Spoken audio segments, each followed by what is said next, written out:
Hey yo, man, these numbers is wild, bro. These numbers don't even seem real, but they are. I ain't gonna lie to you, man. I'm with my guy Dukes. I'm gonna pull up his quote here in a second. But this class they got coming in, man, I've been very impressed with Hugh Freeze and what Auburn Tigers are doing, man. Look at this stat line: 40 carries, 435 yards, and 10 touchdowns. No, that's not a typo. 10 touchdowns. I mean, man, so just to talk about their class real quick, and obviously Alvin Henderson. So they flipped him from Penn State to Auburn, right? They're trending for another top running back here in Jordan, Usman Kroma. We've talked about him as well. Now they're trying to get Naeem Alford, who is committed to Ohio State, but he's not too far down the road. He plays in Birmingham with Parker, right? And then for the second week in a row, star quarterback Deuce Knight will be at Auburn. So they are doing a job right now, and you can see the flight of the team going up. I mean, you really see it. And like I said before, I don't know what their record is going to be. I don't know how good they're going to do. But for me, I ballpark about 8 wins, this year. That's not bad compared to what Auburn has been. Now, some people may want more. We have to see how they're going to look collectively. Now, I took them today, to beat Cal, which I agree. I think they'll do that. And then they got the freshman phenoms we were talking about: Malcolm Simmons, Perry Thompson, and obviously Cam Coleman. But when you got guys like this that is ready to go, like next year, and I obviously have to follow the team a little bit more closely to know kind of how their starting running backs is looking. But this guy right here, the 10 touchdowns, man, my goodness, like, you feel good. And then Usman Kroma, just a little bit about him. Again, last year, played against Houston County, a rival, had 321 yards in a game.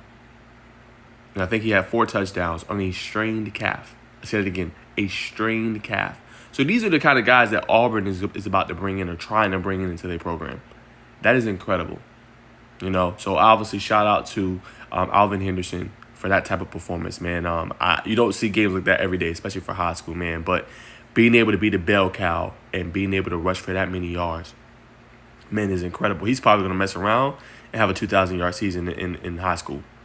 And that's incredible. Now, they're 1-2, so that part is tough. But I believe they're non-region games right now. Hopefully, you can get a little bit more help. But you talk about a bell cow, somebody you can trust. Yo, Auburn fans, y'all should be excited. Now, I agree with my guy Dukes right here. This is via him per quote, per his Instagram. I ain't saying Auburn could be number 1 for no reason. They're literally 6 with multiple predictions for blue chips. When Auburn recruited poorly, I told the truth about how I felt. When they're moving up positively, I'm telling the truth as well. Hugh ain't BSing. And Dukes is right. Like he said, when you're trending from multiple blue chips, and for those that don't know what a blue chip is, that's a 4-star prospect or above. That is a blue chip type of player. And like I said, we just talked about it, right? Naeem Alford, that's a 5-star, right? Usman Kroma, that's a 4-star.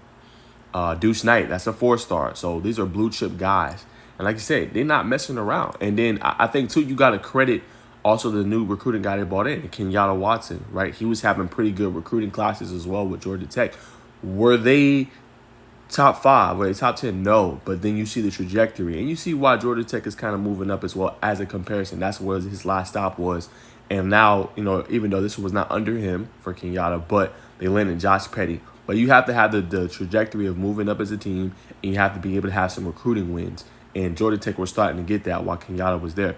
He's helping do the same thing. Now, obviously, it's a joint team with Hugh Freeze as well. But, man, just to see what they're doing. And they're definitely, come on, y'all, they're going to flip some guys. I mean, we know this. They're going to flip some guys. And like I said, if they have a decent season, like when it comes down to the Iron Bowl and they're still playing competitive football, let's throw, I said 8 wins. Let's say they're winning like 9 games. And they're in that conversation for potentially being maybe in the SEC championship game. Or they got to be disappointing to get in. I'm telling you, that's gonna go well with recruits, bro. And that's gonna go well with bringing guys in. So I 100% agree with Dukes. I would not be shocked if this class is number 1, especially for who they're trending for. He's 100% right.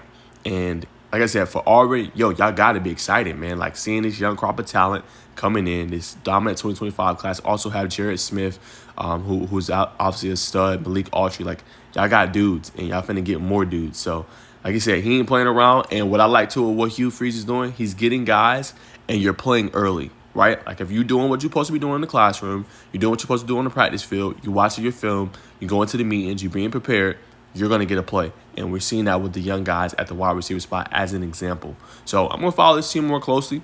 Y'all comment below, but I 100% agree with my man Dukes, man. Look, this guy's an expert in the game. He knows what he's talking about. And if one thing, if y'all don't believe him, first off, he's a great national host and great national analyst. One thing he does know is Auburn football. So if he's telling you this, he ain't BSing. He being dead serious. You know what I'm saying? And I 100% agree with him. But one of the best national analysts, I think, in the country, without a doubt. When you compare them to ESPN, you compare them to Fox, any of that, just slept on. But one of the best ones, man. And as a comparison, this is where we at. Just want to show y'all real quick. They're number 5 overall class, according to 247 Sports, subject to change. And one last shout out to Alvin Henderson for the incredible game, man. I'm telling y'all, I said this about Georgia Tech. I'm going to say this about Auburn. Give it another 1.5 to 2 years. This team will be back into contention. Book it. 1 to 2 years, Auburn will be back in contention for college football playoff and beyond. They're not messing around.